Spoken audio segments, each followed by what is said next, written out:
Fala aí, desenvolvedor, fala aí, desenvolvedora. Hoje a gente está aqui para ver dois conceitos base aí de Solidity, que são as variáveis de estados e as variáveis locais, tá? Demorei um pouco para fazer o conteúdo, para voltar a fazer, mas voltei rápido aí porque eu tô com muita demanda e, enfim, já inclusive preparei várias outras aulas aí pra gente e hoje a gente vai estar vendo sobre esse assunto aí de variáveis. Então, primeiramente, para a gente entender o que é uma variável de estado, a gente tem que entender que ela é armazenada na blockchain. Então, ela persiste, tá? Essa variável de estado aqui, por exemplo, ela é um número.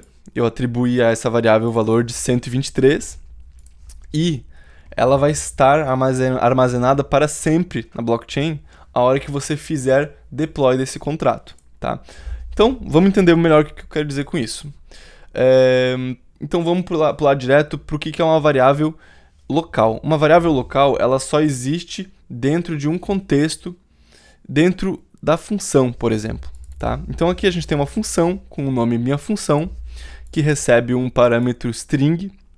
Não se preocupem com essas outras palavras aqui, que isso aqui a gente vai ver depois, tá? Mas ela recebe um parâmetro de string, retorna também um parâmetro de string. E aí, qual que é a sacada, tá? Essa variável, ela só existe dentro dessa função, tá? Quando essa função parar de executar, esse A, ele não vai ser armazenado em local nenhum, tá? Então, qual que é a diferença entre variável de estado e variável local? É que a variável de estado, ela é armazenada na blockchain, tá? Então, depois que as funções pararem de executar, o valor vai continuar estando presente, ou ainda você vai conseguir obter esse valor de novo. Já as locais, elas só existem dentro da função. Tá? Então a gente pode ver um exemplo aqui. Vamos lá no remix, executar ele. Já tinha colado. Tá? E aí uma coisa que a gente pode fazer aqui para ajudar também é deixar a variável pública para que a gente veja o valor dela, né? Então, olha só, aqui a gente tem a variável de estado e ela é armazenada aqui com aquele valor que a gente botou. E a função, a gente tem que passar um parâmetro para ela executar e ela me retorna o A. Só que esse A, ele não é armazenado, tá? Então, se eu fosse, por exemplo, criar uma outra função aqui chamando o A, daria erro, porque não existe, né? Então, a gente pode fazer isso aqui como um exemplo. Só trocar aqui minha função 2 e aí a gente quer de repente chamar o A. Então, sei lá, string B igual a. Ó, ele reclama. Por quê? Porque ele não achou A. Ó, undeclared identifier. Ó, ele está reclamando do A. Porque o A ele não existe no contexto do contrato, ele só existe no contexto da função. Tá? Então, conceito básico aí, mas muito importante para a gente estar entendendo quando eu falar de variáveis de estado, variáveis locais. E aí, no próximo vídeo, a gente vai estar vendo sobre... está programado um vídeo sobre variáveis globais também, tá? Que são bem importantes. Uma outra coisa muito importante de mostrar é...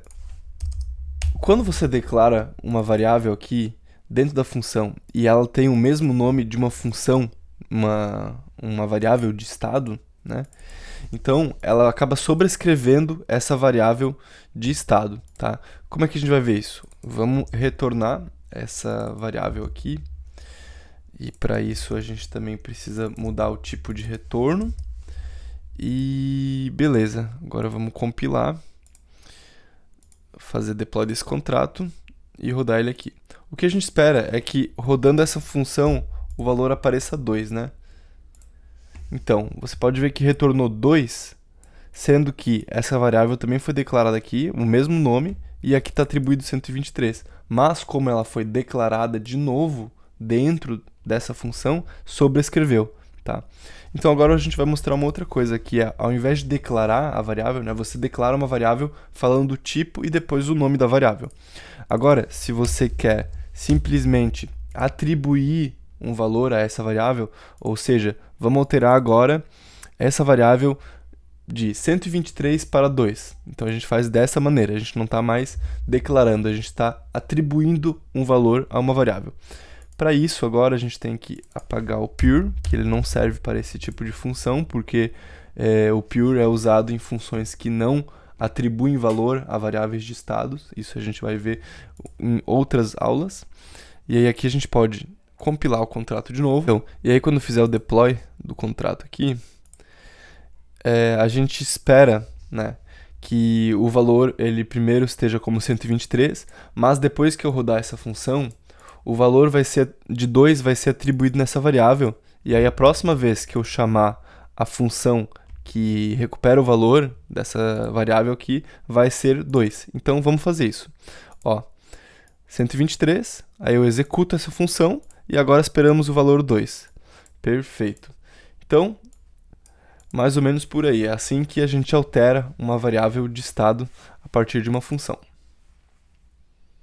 Mas, galera, por hoje é isso. Só lembrando que todos esses smart contracts aqui, tudo, inclusive um readme bem legal aí sobre blockchain, está disponível aí no link da descrição.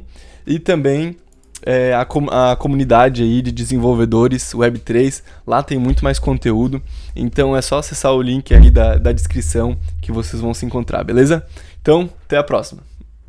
Deixa eu fechar aqui.